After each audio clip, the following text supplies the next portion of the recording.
Constipation അല്ലെങ്കിൽ വയറ്റിൽ നിന്ന് പോകാനുള്ള ബുദ്ധിമുട്ട്, വയറ്റിൽ നിന്ന് പോകുമ്പോൾ ഒരുപാട് സ്ട്രെയിൻ ചെയ്യേണ്ട അവസ്ഥ, വയറ് വീർപ്പ്, ഇങ്ങനെയുള്ള അവസ്ഥകൾ നിങ്ങൾക്ക് ഉണ്ടായിട്ടുണ്ടോ? അപ്പോൾ ഇങ്ങനെയുള്ള അവസ്ഥകളിൽ കോൺസ്റ്റിപ്പേഷൻ അല്ലെങ്കിൽ മലബന്ധം ഒഴിവാക്കുന്നതിന് വേണ്ട കാര്യങ്ങളാണ് നമുക്കൊന്ന് പരിശോധിക്കാം. അപ്പോൾ നിങ്ങൾ ശീലിക്കേണ്ട ഒരു കാര്യം എന്നുള്ള ചൂടുവെള്ളം കുടിക്കുന്നത് ഒരു ഹാബിറ്റ് ആക്കുക. ഫൈബർ റിച്ച് ആയിട്ടുള്ള കണ്ടൻസ് ഫ്രൂട്ട്സ് ആൻഡ് വെജിറ്റബിൾസ് കഴിക്കുക.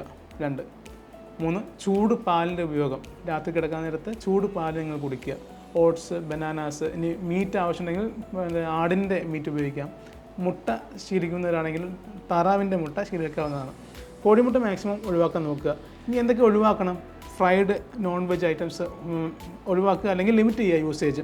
തൈരിൻ്റെ ഉപയോഗം ലിമിറ്റ് ചെയ്യുക. ഓക്കെ, ഇനി നിങ്ങൾ എന്തൊക്കെ കാര്യങ്ങൾ ചെയ്യണം, എന്തൊക്കെ കാര്യങ്ങൾ ചെയ്യാതിരിക്കണം? ആക്ടിവിറ്റീസിന് ഇമ്പോർട്ടൻ്റ് ആയിട്ട് നിങ്ങൾക്ക് ചെയ്യാൻ പറ്റുന്ന ഒരു യോഗാസനമാണ് പവനമുക്താസനം. എന്തൊക്കെ ചെയ്യാൻ പാടില്ല? ഇപ്പോഴത്തെ കാലഘട്ടത്തിൽ ബാത്റൂമിൽ ഫോൺ ഉപയോഗിക്കുന്നതിൻ്റെ യൂസേജ് ഒരുപാട് കൂടി വന്നിരിക്കാം. Concentrate on what you are doing. Concentration മാറുന്നതുപോലെ ഇതിന് ബുദ്ധിമുട്ടുണ്ടാവുന്നുണ്ട്. ഒന്നാമത്. രണ്ടാമതായിട്ട് നിങ്ങൾക്ക് ചെയ്യേണ്ട ആക്ടിവിറ്റീസ് കൂട്ടുക, എക്സസൈസ് കൂട്ടുക, നടത്തം കൂട്ടുക.